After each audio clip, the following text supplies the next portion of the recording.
Šiandieną sveikinamės ne iš lietingojo Dublino, o iš saulėtojo Las Vegaso. Ir šiandien papasakosime apie Strip alėją, tai pačią, ko gero, įspūdingiausią 7 km gatvę pasaulyje, kuri talpina įspūdingiausius viešbučius, kazino, koncertų sales ir šiaip naktinį pasaulį, kurių niekur kitoje vietoje pasaulyje nebesutiktume jau. Tai sveiki atvykę į Las Vegasą. Pirmasis kazino, kurį šiandien pamatysime, tai yra Flamingo kazino, atidarytas 1946 metais ir pavadintas Bugsy Gangsterio merginos vardu, pravarde ir išlikęs iki šių dienų. Ir jeigu norėsite kažkada užsirezervuoti pigią kainą, tai yra vienas pigiausių viešbučių, kuris yra Las Vegas Strip alėjos centre, šalia gigantų Caesars Palace ir Bellagio. Viduje yra Flamingo alėja, tai yra kaip baseinas, kuriame plaukia, skraido flamingai. Vyrauja rožinės spalvos. Dabar yra ne naktis, bet kaip matome langų atspindžiuose, net langai yra violetinės spalvos.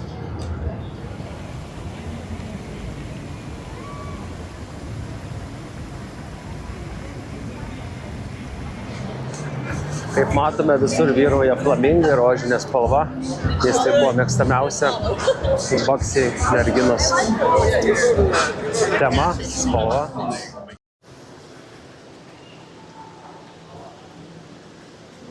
Įdomu pagalvoti, ant kiek kažkoks gangsteris, kuris valdė Las Vegasą, Bugsys, turėjo įtaką 1946 metais atidaręs kazino ir praėjus beveik 80 metų. Net šiai dienai merginos vardu pavadintas viešbutis ir jame yra laikomi flamingai iki šios dienos.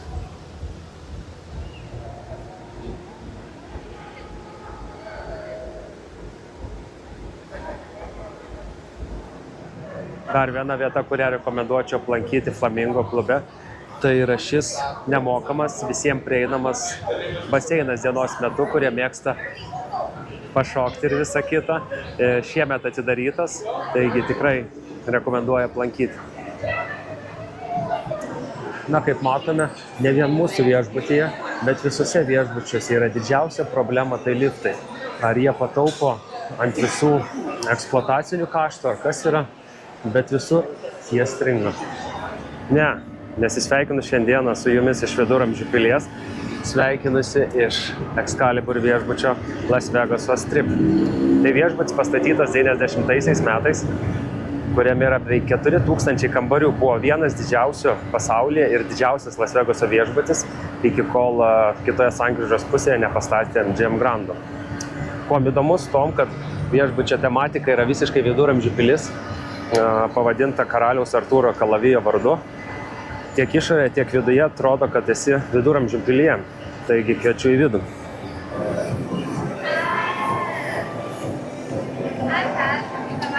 Įvairių pramogų yra. Ne veltui tai ir vadinamas šeimos viešbutis, nes pritaikytas ir šeimoms laikais. Kaip matom, visur Viduramžių tematika, pilies bokštai.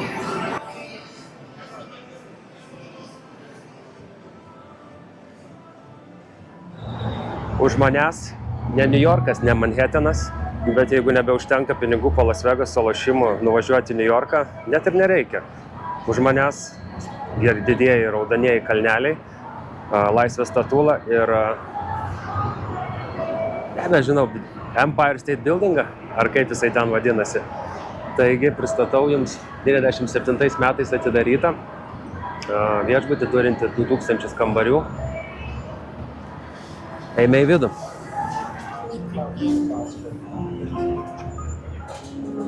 Labai graži kazino, unikalus dizainas, taip užlipi aukštai ir nusileidi kaip į kokį rūsį. New Yorko pastatų dekoracijos, aplinka tokia pritemdyta. Po dešinę ranką, kas mėgsta viršys, kaip tie šokoladai vadinasi, tai galite įsigyti to pačiu prie žaisdami.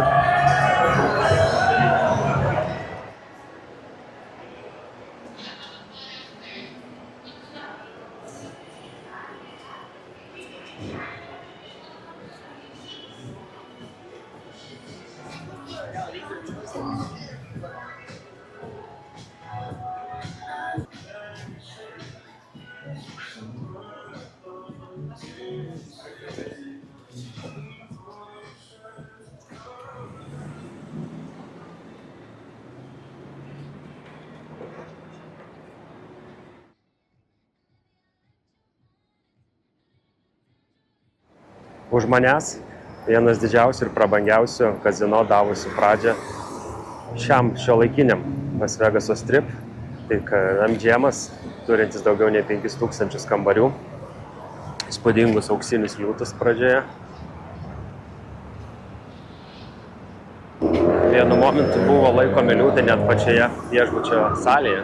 Pasirodymus rengia Cirque du Soleil, pasaulinio lygio muzikos žvaigždės ir niekada nesenstantis magas iliuzionistas, kaip teisingai ištarti tą žodį, iliuzionistas, Davidas Copperfieldas, kur plakatas matosi ant sienos ir jis turbūt dar toks pat jaunas išliks dar 50 metų.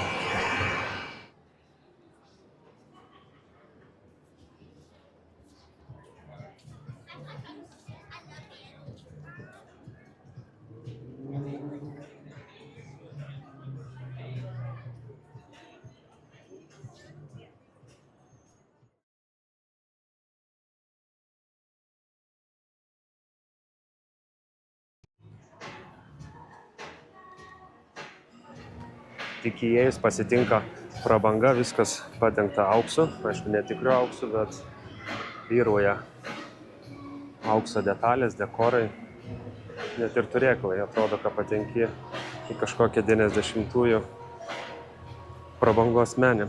Visi kilimai, laiptai padengti kilimais, visos salės išdėtus kilimais.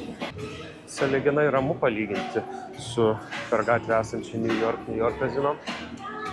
Aišku, čia visos parduotuvės, barai, restoranai yra žymiai brangesni ir šiaip pati kazino labiau orientuota į žaidėją mėgstantis statyti ir rizikuoti didesnėm sumom.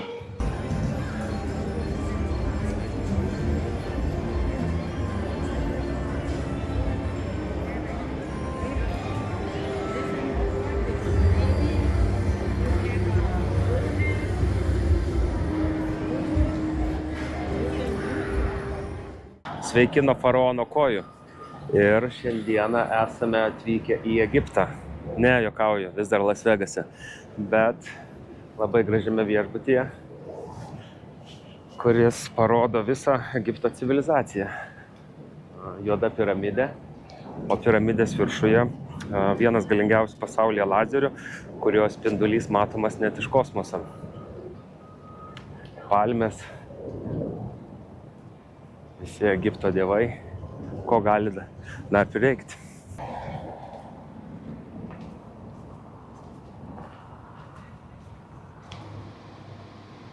Ir dar vienas iš simbolių simbolizuojantis Luxor viešbutį, tai šis obeliskas.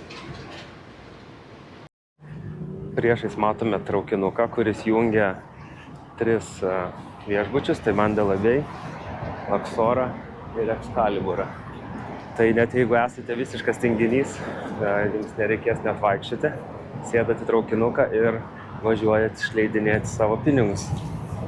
Paskaitant atsiliepimus, žmonės jau, kaip čia pasakius, neberanda teminiuose viešbučiuose džiaugsmo, nes jų ir praktiškai nebėra daug likę. Vat Luxoras, Excaliburas ir kitam stripo gale Circus. Laikai keitėsi, žmonėms reikėjo daugiau prabangos, modernumo. Ir kai buvo statyti šie viešbučiai, šeimos važiuodavo į Las Vegasą praleisti laiką, nes jis buvo daug kartų pigesnis negu dabar. Įspūdinga faraono statula prieš paradinį įėjimą. Čia kaip tik iš po jo kojų nueinam į traukinių stotį. Čia dar vienas prabangesnis po dešinę ranką korpusas. Kambariai šiek tiek brangesni. Ir dar įdomus dalykas. Mes įpratę, kad liftas važiuoja stačiai į viršų, o kadangi viešbutis yra piramidės formos, tai jisai pasviręs kampu.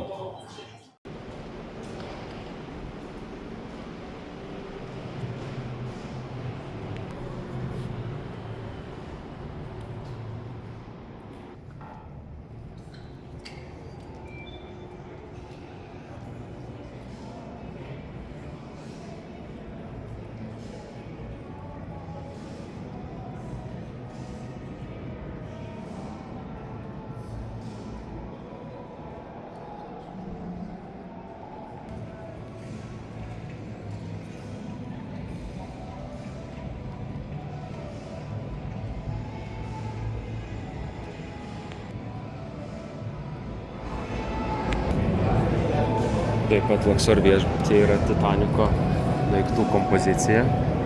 Virš 300 daiktų ištrauktų iš dugno ir eksponuojami šičia. Įsivaizduokite, vasara, 40 laipsnių karštis, einate per dykumą ir matote ežerą, palmės, paplūdimį. Ar tai miražas? Ne, tai ne miražas, tai jūs atvykote į Mandalay Bay Resort, kazino ir prabangų viešbutį.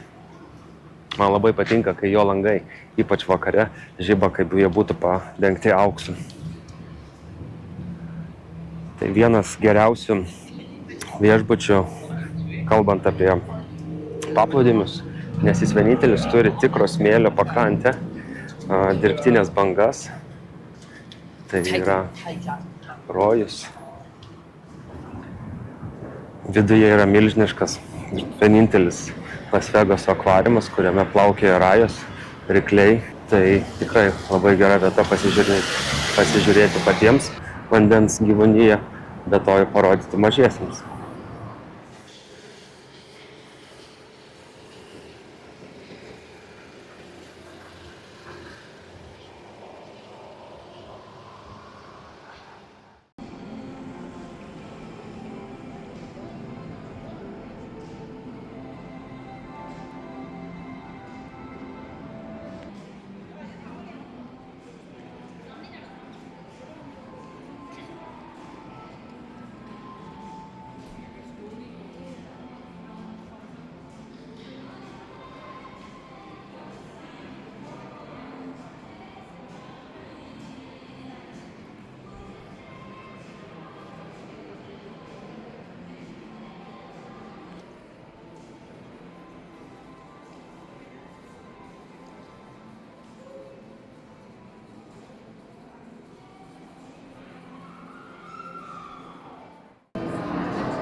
Sveiki atvykę į Bellagio, pačią ikoniškiausią, prabangiausią ir geriausiai žinomą kazino Las Vegase, o galbūt net ir pačiame pasaulyje.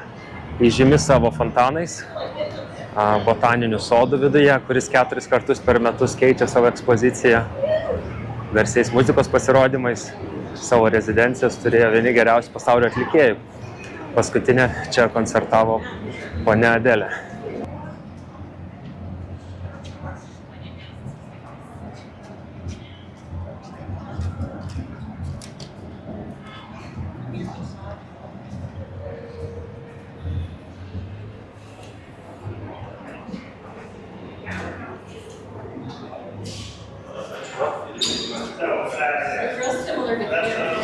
Perspėju visus vyrus, jeigu nenorite atiduoti visos savo piniginę turinio, nesiveskite savo moterų, nes čia yra visi prabangiausi ir garsiausi pasaulio mados brandai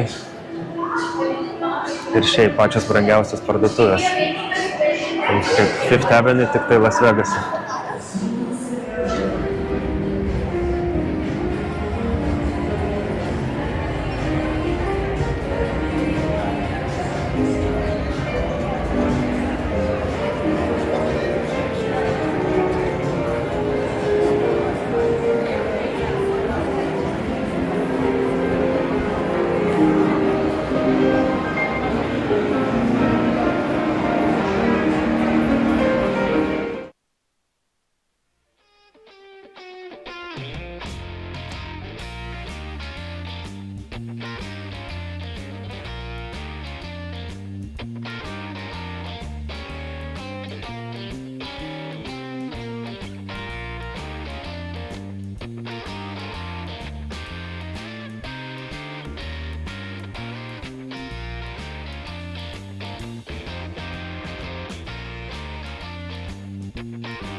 Taigi, bebūnant Belažė, mus paskambino iš Romos imperijos ir pakvietė apsilankyti Romos mieste vidury dykumos.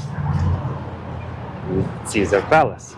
Taigi, tai spūdingi Romos laikų rūmai, koliziejus, kuriame koncertavo ir koncertuoja žymiausi pasaulio atlikėjai Eltonas Johnas, Celine Dion ir kaip operatorė mane pataisė ir Adelė. Aš tai galvojau, kad Adelė koncertavo Belažė, bet pasirodo Caesar Palace. Taigi, eime kartu pasivaikščioti po Romą. Eini ir jautiesi grįžęs laiku.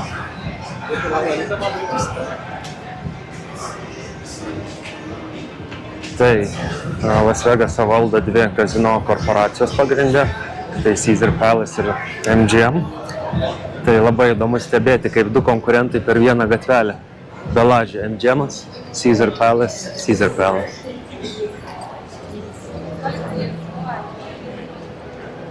Flamingo. Palyginti vaikutis prieš šį monstrą. Vien atvykus atrodo, kad tu esi kažkoks didikas. Mašinos parkuojasi, viešbučio lobby, fontanai.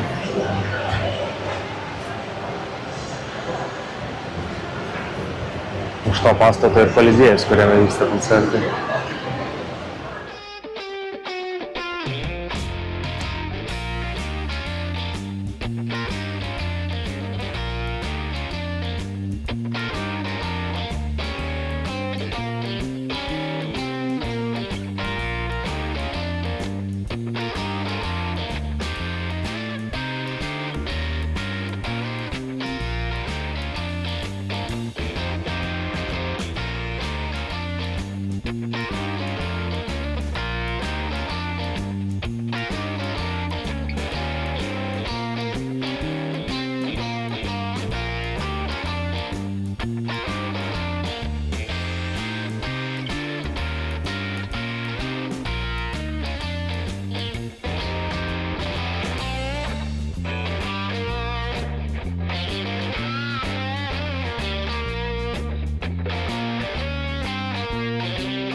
Tai siena visų žmonių, kurie arba koncertavo, arba vedė renginius, arba gamino maistą Caesar Palace.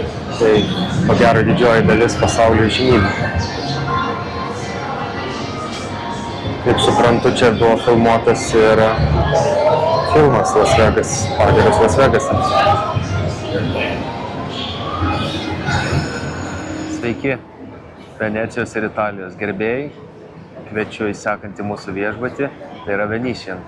Jeigu jums patinka Venecijos kanalai, gondolos, net šiuo momentu matome, kad atplaukia. Už papildomą sumą būtų galima ir paplaukioti kanalais, kurie vasaros sezonų šiltuoju net išplaukia ir į lauką. Žiemą kanalai yra nudrenuojami, o ir žiemos sezonų galima plaukioti tik vidiniais kanalais. Įspūdinga architektūra, tai yra vienas iš 3 Las Vegaso viešbučių su Italijos motyvais. Eime į vidų.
Na ir Las Vegaso serijas apie kazino užbaigsime paskutinėme. Labai sename, vienu iš seniausių Circus Hotel and Casino. Dar matome, kad yra išlikęs ir autentiškas neonų skelbimo lenta. Įėjimas visas.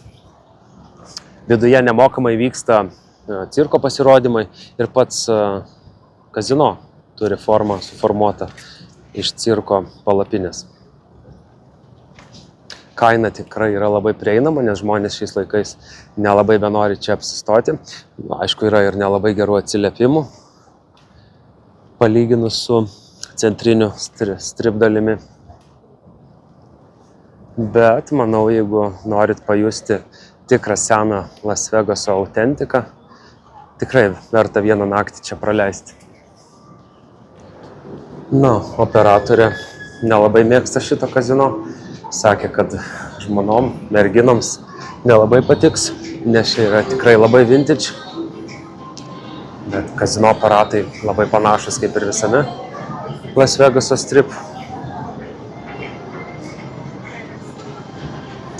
Tikrai matosi, kad kazino matęs gyvenimo, bet iš tiesų kažkaip ir maloniai atrodo, nes mūsų kartos žmonėms, ypač man, aš nemačiau gyvai tokių iškabų ženklų, pavyzdžiui, kaip ten Midway ženklas. Jau ne tikrai ne ledai, kaip šiuolaikiniai, o neonai, mažos lemputės.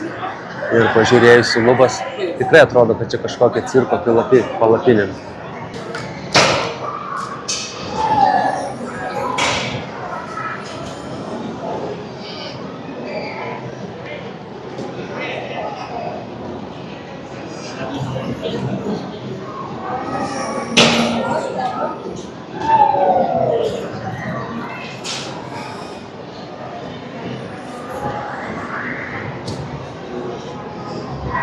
Antrame kazino aukšte yra labai didelė vaikų žaidimo erdvė, tai tėveliams tikrai aktualu.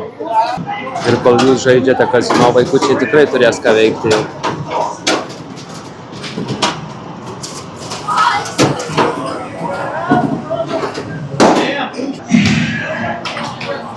Ko gero, tikrai čia viena didžiausių vaikų žaidimo erdvių visam Las Vegaso strip.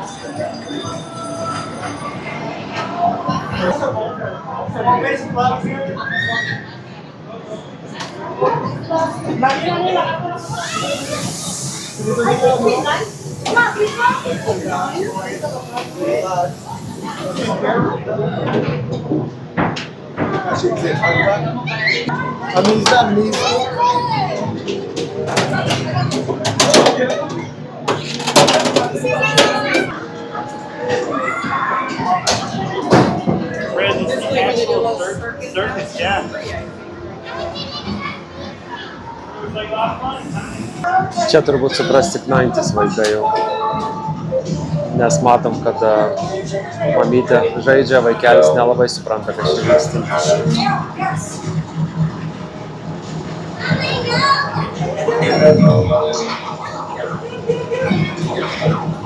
Na ir šioje vietoje vyksta cirko pasirodymai, bet prieš atvykstant tikrai reikia pasitikrinti tvarkaraštį, kuriomis valandomis vyksta ir ar skiriasi pasirodymų laikas savaitgaliais, bet tai dar viena nemokama pramoga Las Vegase. Ir linksmas ir liūdnas vaizdas. Senieji gerieji Las Vegaso aparatai išėjo į pensiją. Gražiai pagerbė, paliko žmonėms pasižiūrėti dar. Suteikia žmonėms daug gerų prisiminimų. Matom pačioje metalinės lėkštelės, bliūdeliai, į kuriuos krisdavo monetos.